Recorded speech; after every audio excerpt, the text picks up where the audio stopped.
សួស្តីពុកម៉ែទាំងអស់គ្នាវើមកខ្ញុំម្ដងទៀតជាមួយនឹងភាគទី2របស់ខ្ញុំបាទខ្ញុំនឹងណែនាំដល់ទាំងអស់គ្នាអំពី spec ម៉ាស៊ីនឬក៏អ្វីផ្សេងៗដែលបងប្អូនទាំងអស់គ្នាដឹងហើយនឹងសួរជាច្រើននៅក្នុង comment អូខេតើយើងចាប់ឡើងពី motor ដំបូង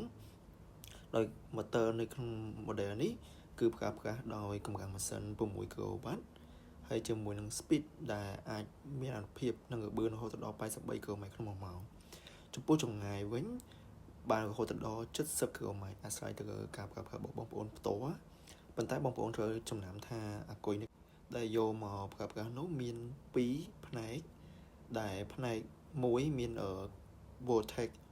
48 V ហើយតបទៅដោយថាមពល 1.3 kW មកអញ្ចឹងបងប្អូនអាចឃើញនៅក្នុងភាពបន្តបែបដែលគេបង្ហាញវាមានដូចជាធុងអាគុយ2អញ្ចឹងហើយវាក៏ជា future ហើយនឹង smart vision របស់ Honda ដែរដែលបង្កើត station battery charge មួយតែបងប្អូនអាច charge នៅផ្ទះបានហើយក៏អាចបដូរថ្មនៅពេលបងប្អូនធ្វើដំណើរឆ្ងាយបានដែរនេះគឺជាចំណុចពិសេសរបស់ Honda ហើយចំពោះនឹងការ charge ដែរពី0ទៅ100ចំណាយពេល6ម៉ោងក្នុងការ charge ពីផ្ទះហើយពី0ទៅ75%ចំណាយពេល3ម៉ោងនៅក្នុងថាមពលការផ្ទុកអាគុយនីមួយៗហើយចំពោះអេក្រង់ដែរប្រើប្រភេទជាអេក្រង់ TFT 7 inch ហើយក៏អាចមាន3 mode ផ្សេងគ្នាដូចជា standard sport និង eco បងប្អូននឹងទទួលបានបទពិសោធន៍ថ្មីជាមួយនឹងការសាកបងអត់ខុសឆ្ងាយតែម្ដងពីម៉ូតូអគ្គិសនីចិនដែលជីទៅឆក់ប៉ុន្តែ acceleration មានថាបឿននៃការសន្ទុះរបស់ម៉ូតូអគ្គិសនីនេះគឺស័ក្តិសមនឹងការប្រើប្រាស់តែម្ដងបើបងប្អូនធ្លាប់ប្រើម៉ូតូសាំងបងប្អូននឹងដឹងហើយការប្រើហ្នឹង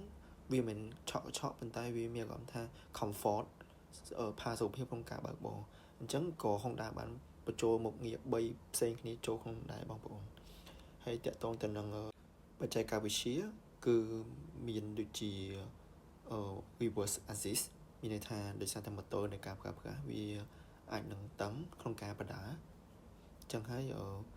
ក៏យើងមានមុខងារមួយសម្រាប់ reverse ដែលអាចឲ្យបងប្អូនថយក្រូចបានដោយមិនចាំបាច់ប្រើថាមពលច្រើនតែអាចថាវាធំតែ3ទៅ4 km/h ទៅបងប្អូនវាមិនស្ទុះខ្លាំងទេក្នុងការថយក្រូចហ្នឹងដែលវាអាចជំនួយដោយថាមពល motor ហើយចំពោះនឹងវាមិនខុសពីម៉ូតូសាំងដែរដែលយើងមានដូចជា USB Type C ក្នុងការ charge ទូរស័ព្ទហើយជាមួយនឹងប្រព័ន្ធចោលកម្មដូចជាប្រអប់សោ smart way ថា smart key ហ្នឹងហើយបងប្អូនមានសំណួរអីក៏បញ្ហាអីបងប្អូនអាចតាក់ទងមកខ្ញុំបានហើយចូលក្នុង comment ខាងក្រោមទៅតាក់ទងការដឹងតម្លៃដោយសារតែខ្ញុំនឹងមានភាគ3មួយទៀតនិយាយពីព័ត៌មានលម្អិតតាក់ទងតម្លៃហើយនឹងការនាំចូលហើយនឹងការបង់ពន្ធទៅម៉ូតូអគ្គិសនីផ្ទាល់ថាតើកម្លាំងម៉ាស៊ីនប្រមាណ kW ឬក៏ថាមពលប្រមាណដែលបង់ពន្ធពីប្រមាណទៅប្រមាណដែរបងប្អូន